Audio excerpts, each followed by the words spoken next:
everyone. So we are having a discussion about shared memories, grandmothers today. And I'm here with our four artists who are in this project together. So Ray Howells, Chu Lan Anh, Rhiannon Oliver, and Ness Owen. Before we begin, I want to say thank you to the British Council and the Connection Through Culture program, which allows our event showcase to happen.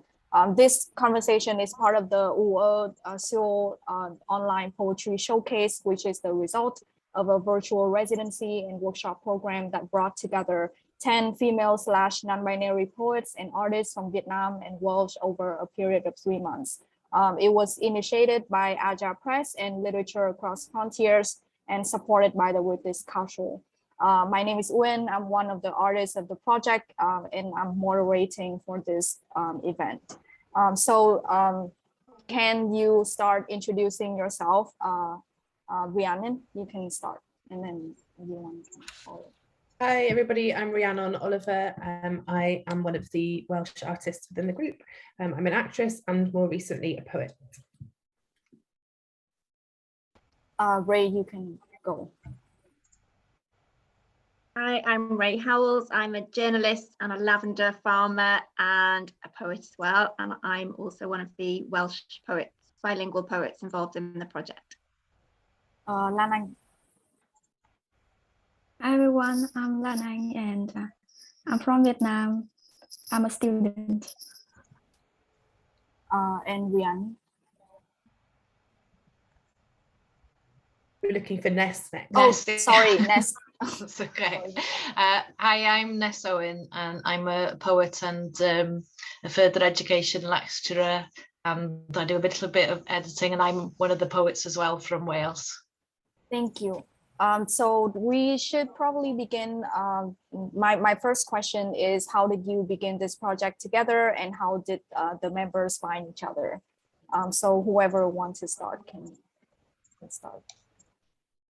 If I start, this project was definitely centered around Lala's poem "Hunched Grandmother Goes to Market." So from my point of view, and they can correct me if I'm wrong, I think we responded to really quite organically first of all, so perhaps without asking a few questions, just our first response, because it's such a beautiful, senses full poem.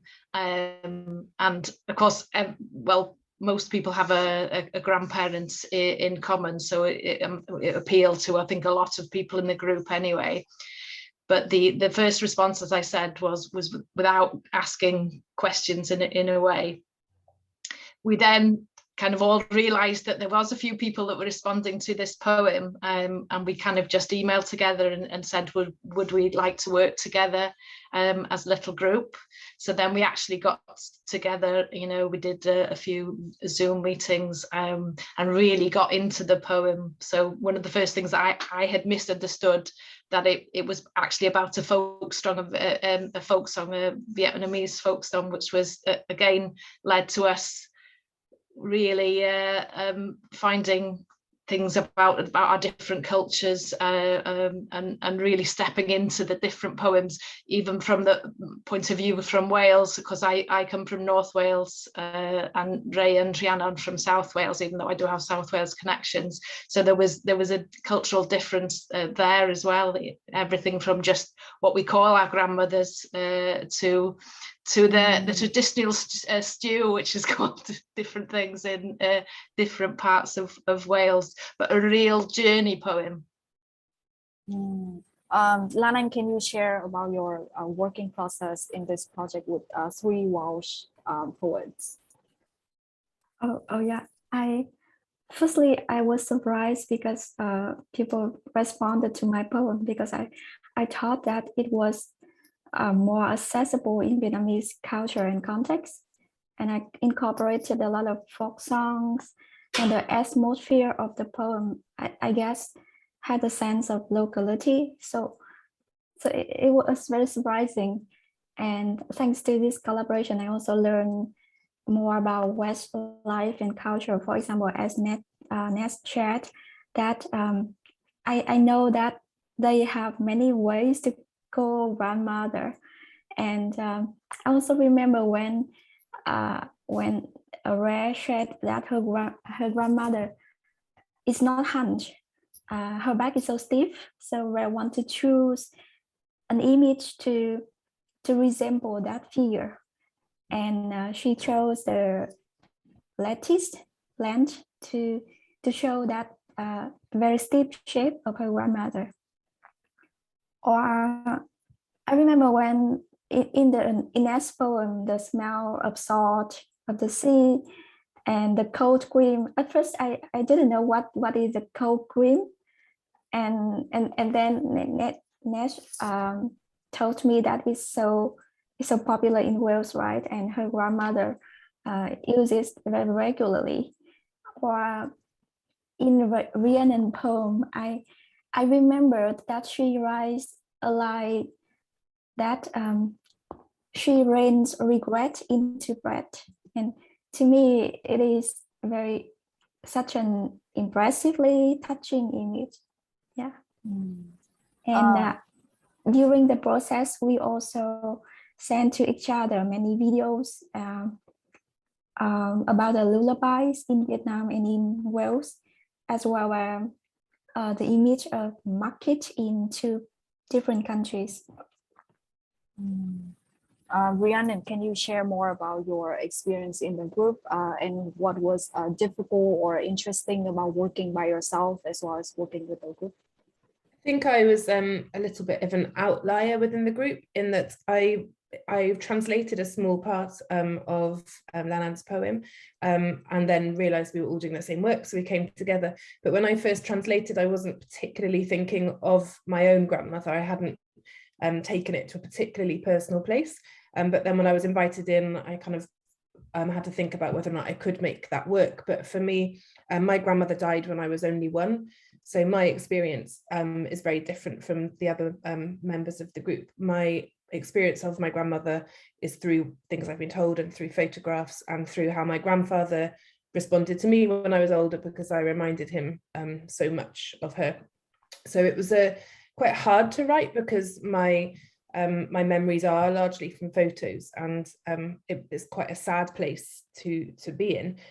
But equally, the kind of energy that's in it felt lovely and felt warm. And we've talked about the market, and I think that's something that led us to start to think about it being primarily an audio piece, because it obviously it can be read, but there's something about it, I think, that we all felt we needed to have it heard.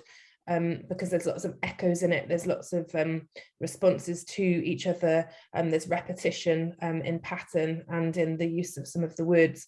And those videos that we talked about, the hubbub of Swansea Market and of the market videos that we saw in Vietnam were different, but equally there's that community energy and that feeling that we've all missed the last couple of years of finding a collective experience of simply shopping, but something that is important and is connected to community and connected to the kind of the nurture and the kind of need to kind of feed people and to warm people and to nourish people.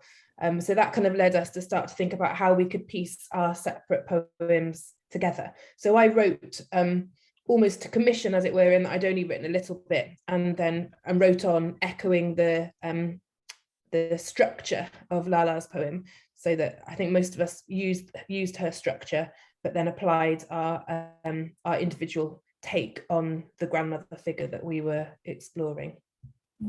Thank you. Ray, can you talk more about your experience in the group and how has the other writers maybe influenced your thinking or affected you? Yeah, sure. I think actually what Rhiannon has just said about the sort of repetitions and the shape of that poem is what appealed to me at the beginning. And so it was really interesting to find out that Lala had based it on songs, because even on the page you can, and even in the opening lines of it, you can feel that music in the language. And so that was immediately appealing to me. And it's almost like trying on someone else's coat, isn't it, and feeling it for size. You're kind of feeling somebody else's forms and structures and the way they've laid something out on the page, but then putting something of your own into that form. So I found it kind of a really appealing process right from the beginning. I love using repetition in poetry anyway, and that music and sort of stripping out the punctuation. I love doing that anyway.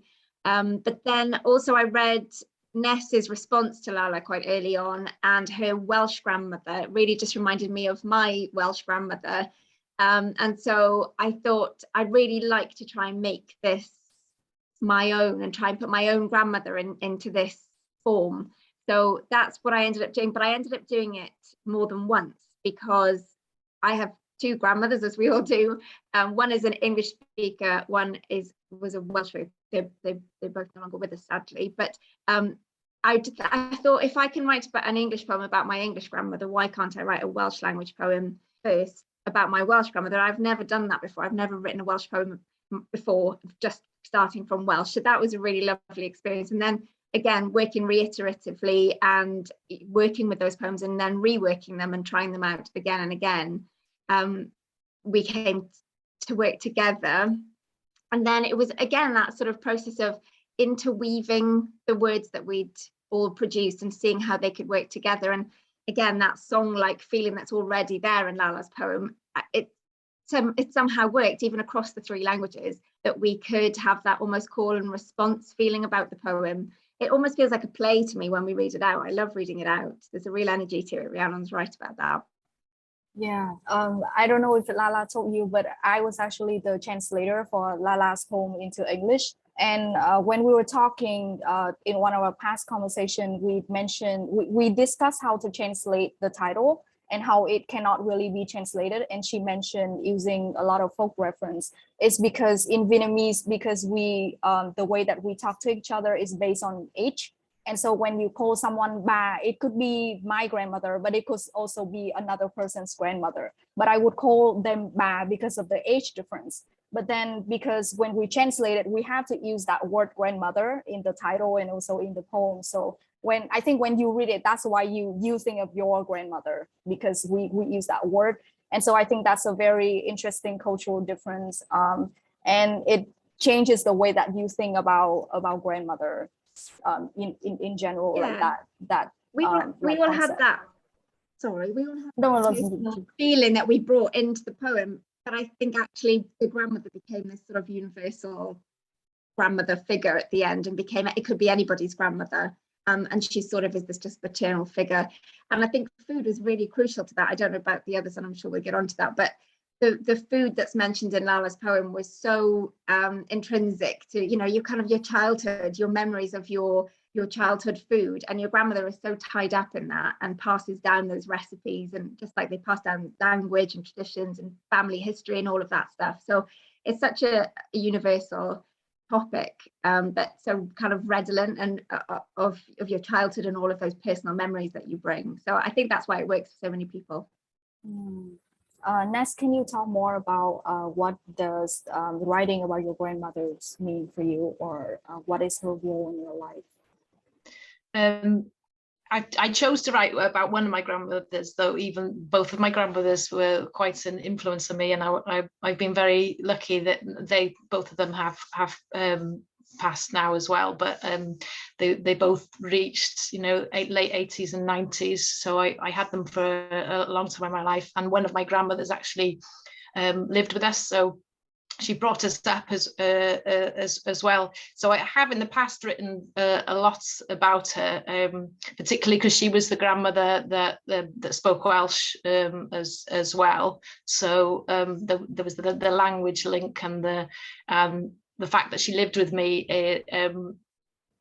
We all know, maybe, or people that are mothers know that it's much easier as a grandmother, I think, to pass down the stories than the mother is quite busy all the time. So I feel that I have a lot of her stories.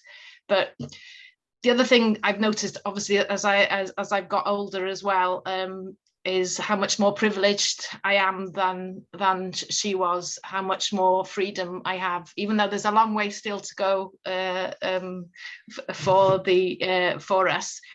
I think it's often quite a sad thing for me to look back to think how constrained she was in a lot of ways. At the same time, she was a very strong person, but she was also just a product of her time. So there's a little bit edge of sadness there, really, and a little sadness in my privilege, if that makes any sense as well. So it was great, and it's just wonderful to hear about everybody else's experience of grandparents as well, because it's also different for everybody, isn't it? Yeah. Anyone else in the group wants to share about their grandmothers? Yeah, actually, the Han's grandmother in Han's Grandma Goes to Market is not my grandmother. And yeah, because in Vietnamese, we call any senior women the same way we call our grandmothers. So it's interesting that I really feel a connection with senior people in general, as if they are my own grandparents. And the Han's grandmother is inspired by a grandma I met in a market near my old house. And since I looked into her eyes and I feel something, so markets and grandmothers are special to me. And I remember that my childhood house was right at the gate of a market. So it's like a gift of my childhood. And after this collaboration, people also inspire me to write another poem about and to my own grandmother. It's another poem that the second letter in the publication. So I find interesting that I started from a Han's grandmother in the market, and then people refer to their own grandmother, and then they make me miss my own grandmother. I noticed when I was reading all of your poems, I noticed that food is a really big theme. So what does your grandmother, food or cooking means for you, Ray?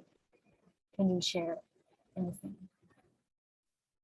Yeah, it was all about food in my nan's house. So this is my English speaking grandmother. Both of them went through times of scarcity and poverty, and particularly because of the Second World War, rationing. And I think my English speaking gran, who was Nana Beryl, just became almost obsessed with food. I think she just thought, no one's ever going to catch me out again. I'm going to make sure that I'm going to have cupboards full of food. So it was always the best in her house. She lived next door to some Italians, so she had the most amazing Italian recipes. So she'd make bolognese. They traveled all over Europe. She would pick up recipes wherever she went. She'd bring back the best ingredients. And I just remember going to her house. My parents would go to the rugby. We'd be sort of parked at my nana's for the day, and we would just have orange faces from all the spaghetti bolognese we'd eaten, tea towels around our necks to catch the crumbs. And there would be this little fluffy pile of grated Parmesan cheese on the counter, and we would just go past it and steal it. There'd be none left in time for lunch, left to make more. So it was always about those food memories. But she just had, the cupboards were bursting. Her freezer was full. Her house was full of food because she was never going to be without sugar ever again. And she was a large lady because of that. It took 4 firemen to bring her out to take her to hospital towards the end of her life. So she was a large lady, but she never went short again. So for her, food was very much just about, her whole day was about food, really, throughout her life, I think. But it made her this wonderful, cuddly, comfortable nanny who was always giving out the best food. So you always wanted to go around to her house. It was marvelous. That's my memory of my nana. Thank you. Rhiannon, since market and shopping, as you said, is also another big theme in the project, can you share more about your personal association with it? Well, with this grandma that I wrote about, I don't have any particular personal associations with that because I was too small. I was 1 year and 2 months when she died. But there's something about provision, I think, and something about connection over food. I think particularly within my family, the idea of meeting up and then not being food as a focus is kind of unthinkable. I don't know if that's universal or if that's a Welsh thing or a family thing, but there would always be food. And so my grandfather lived on a long time after my grandmother, and he grew tomatoes and vegetables. And so I have photos of me in the garden when she was near the end of her life. So my connection is more to the garden and the garden sharing and the garden growing, which he then continued on. But yeah, there's something about the bustle of the market, which is what appealed when I first read Lala's poem, I think, which I used to live in Swansea, and I connect to the idea of the Swansea market, and you never know what you're going to find, who you're going to meet, and it's a mini world under a roof, which we missed. I remember being able to go back into Cardiff market after lockdown, and that being quite exciting because of the onslaught of smells, the onslaught of, you quickly move from a very specific place to another. You go from fish to bakery to a cafe really, really rapidly. So it's a brilliant onslaught of senses, which hopefully permeates the poems we've created as well. But it's really interesting, just to briefly go completely off what you asked me, but to connect to what Ray was talking about with the two grandmas. My other grandmother lived till she was 99, and so I had her a very long time. But it didn't kind of even enter my head to talk or write about her, because I think for me, I felt connected to the Welsh part of me. I feel like there's two quite distinct sides to me, and the Welsh part of me felt at the fore in this project. And she was very much my English side of the family. So it's interesting to kind of think about, we've all been exploring grandparents a lot, partly I think because we've been thinking about our language, and lots of the Welsh writers have been talking about how we feel about the Welsh language and how we connect to it. So there's something interesting further, I think, for me to explore about the two very separate sides of me that are very English and very Welsh. But yeah, funnily, I didn't examine that relationship at all, which was a fantastic relationship. Like we adored each other. And we're always talking about food and eating together as well. So there's more to explore, I think. My last question is open to everyone. If you want to share anything else about the project, or you want to ask each other anything, so anyone can jump in if you want to. I think I could just say that it's been a fantastic experience in kind of getting me anyway to write in a different way. So we've all talked about, we tried to kind of model our poems obviously on Lala's shape, which wouldn't have been a kind of shape of a poem or how it looked on the page like anything that I'd written before.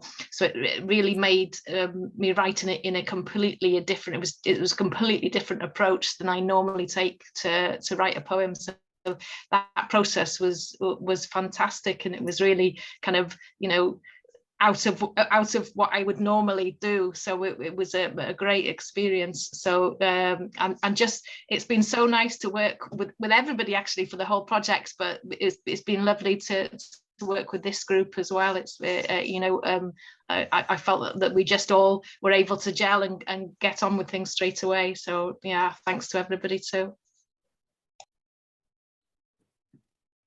Probably one thing to just add, just to kind of explain the process, we all wrote separate poems, but then when the pieces came together, we didn't use everything from our separate poems, and we found that we had some bits that we needed to add to help it flow. So there are some lines in the group poem that we created which are separate from what we wrote individually. So that was very much a collaborative process, in that we would use Google Docs to make suggestions. Quite often Lala was like, we need more Welsh, and we'd find little bits that we could translate into Welsh, or bits that needed to shift to help it, the poem move along. So they are, although the group piece has come from the individual work, it is also really quite separate, I think. Yeah, when we decide to blend them into a single piece, and we think about a loose structure for it. So I was assigned to do so, and then I reading everything everyone wrote, and I thought that I didn't need to write anything new, because I could make many new lines by just picking and rearranging words by everyone. So I did it that way, and then we inserted more lines into the structure. Yeah, and I remember that when I went into Rare's folder, I saw like 4 or 5 poems about grandmothers. Yeah. Yeah, I did go a bit crazy with it, sorry. I was just enjoying kind of reiterating and reworking. So 2 of them are just reworkings one was very similar to your poem, but then I thought, well, there's not much of my grandmother in there, so I'm going to have another go and come at it from another angle. So I think it was the second one that made it into the project book in the end. But yeah, sorry if that was a bit much. Get a bit carried away. I think it was really important, though, that's something I'd like to say, is that although we came together as a group and it was really equal and collaborative, I think that we had someone to centre that around and who took a sort of lead role was really important in creating that. And I think, you know, Ness was really instrumental in that as well. So you were kind of quietly fanning the flames, and Lala was kind of taking the creative lead and making those decisions where they needed to be made. I think it all worked really, really well. It was a real privilege to be involved in it. So thank you for inviting me to take part in it. I want to end the session today by having all of you read your collaborative poem. So I will open it on the manuscript side, and then you can read it together.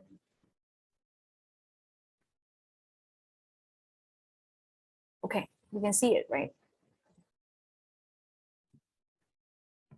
Not Okay, yet. you can begin Not yet. whenever you're ready.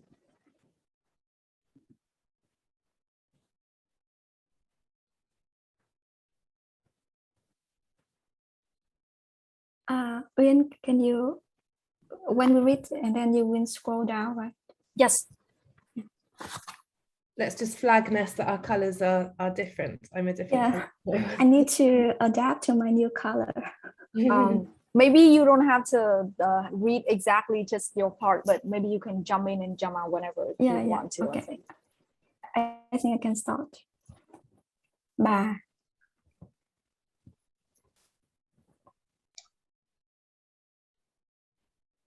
I think everyone should unmute yourself. Okay, I start again. Bà. 9. Mam Gi, Nana. 9. Nanny, Bà. Mam, 9. Bà. Nana. Bobbing water, smelling salt, tide rises and falls. Bobbing water, smelling salt, tide rises and falls. decades waving, spilling, remember, remember, forget, forget. Minutes circling, willing us to remember, cofio, remember, remember. Tôi gặp tôi trên mặt nước bồng bềnh. Pale-faced against the Aga. Coal cream-cheeked, hair roller set, warm crooked hands. She digs the garden on her own these days. Leaf shimmer, soft rain teases, seasons. Seasons. Seasons. Cymyla isel ar gwynt yn fain.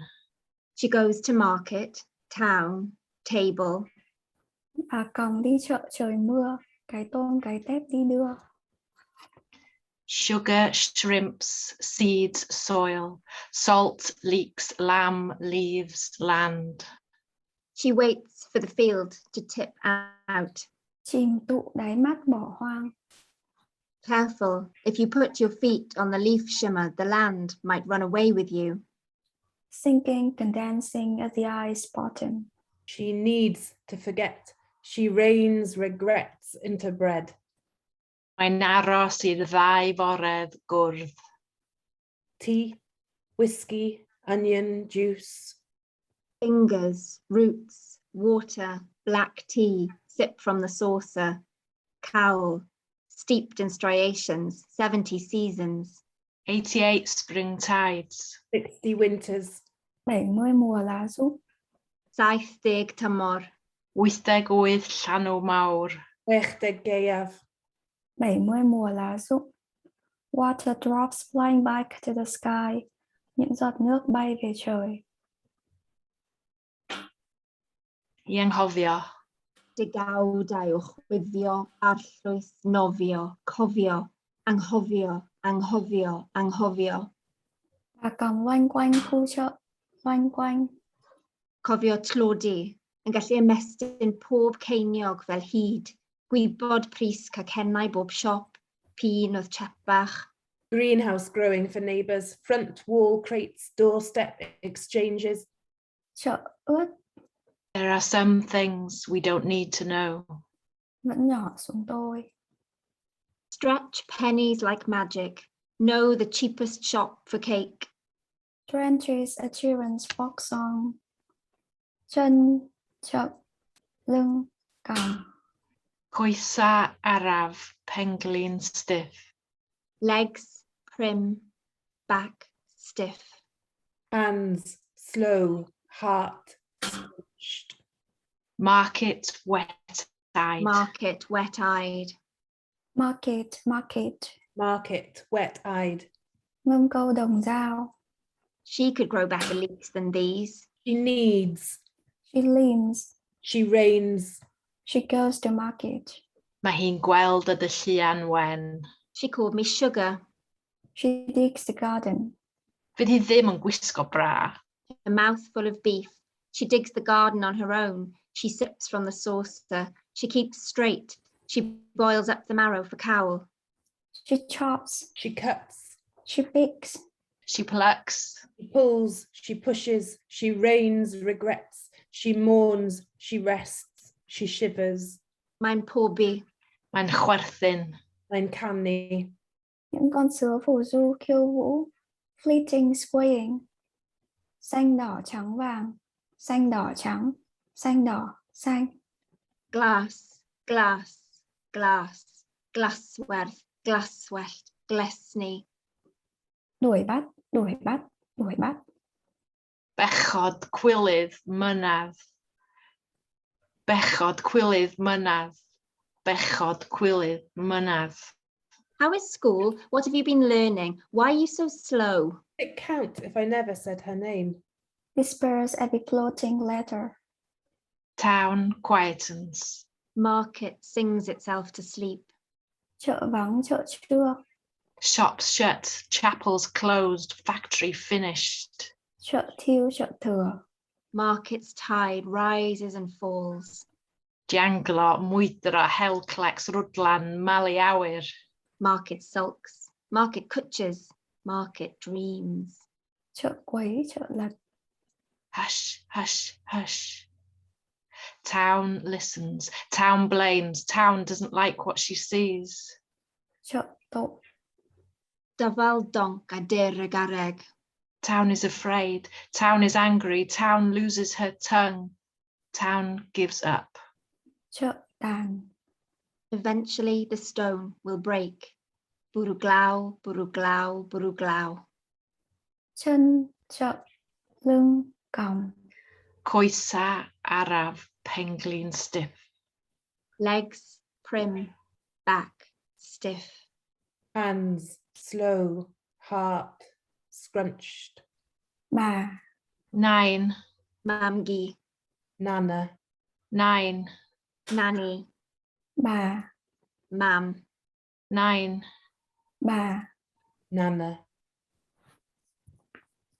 Okay, thank you everyone.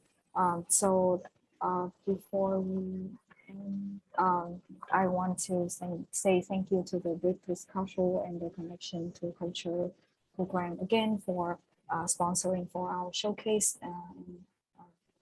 Goodbye to everyone, and I hope I can see you again for another discussion for our showcase. And thank you to all the listeners.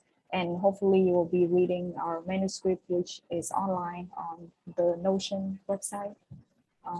Thank you, everyone. Thank Bye. you. Thank you, dear. Diolch. Okay. That was lovely. Diolch, Is that everybody. the first time we've read it Oh. without making a mistake? Yeah, we make no mistakes this time. No. I made some mistake. Sorry.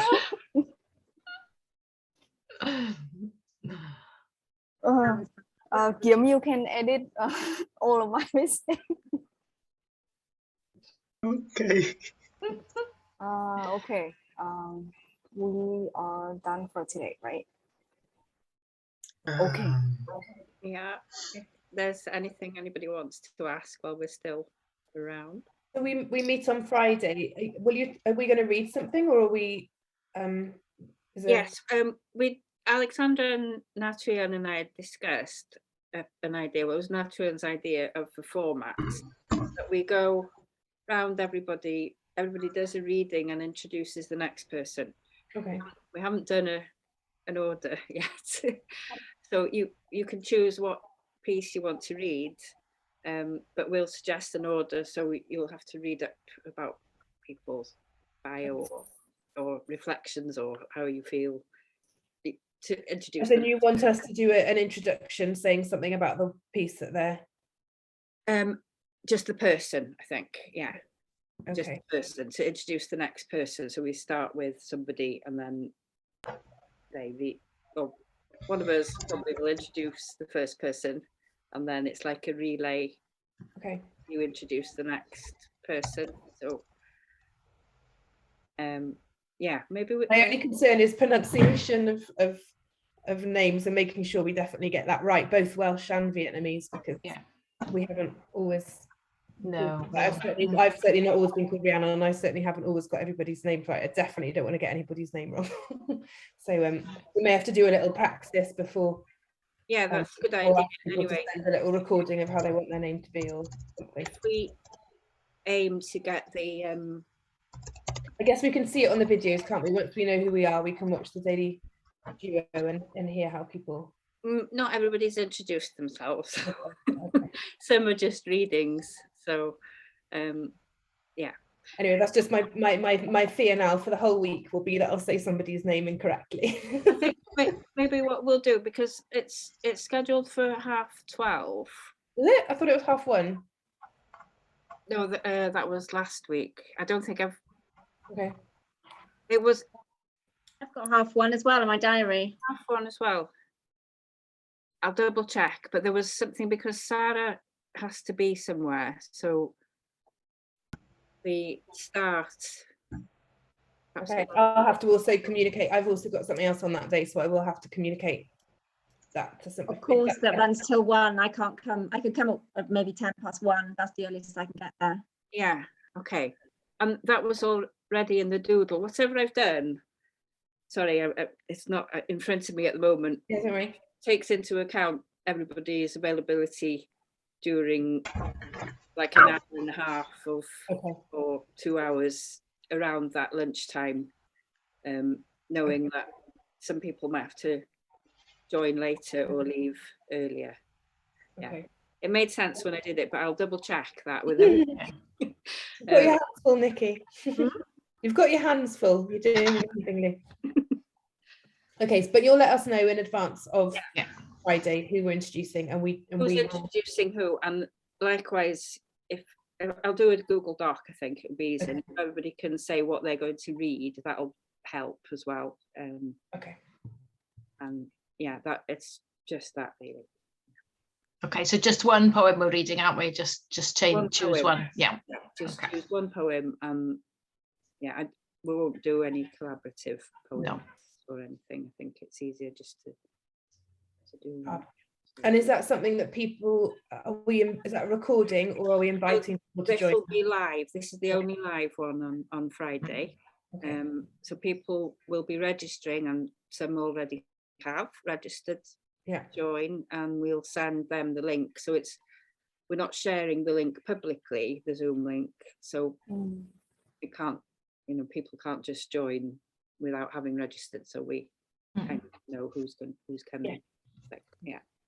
And that's on the Facebook. It should be on the Notion somewhere, but I'll share that as well, the link to the registration, if you want to share it with friends. And yeah, it'll be on Twitter as well. Yeah. Do you want us to introduce the poem or just straight read it, Nikki? Whoa. Good question. It could be. It'd be nice to have a little introduction, but little short introduction. Yeah, I think a little context would be great. Yeah. But we'll set like a time limit or something. 2 sentences. Yeah.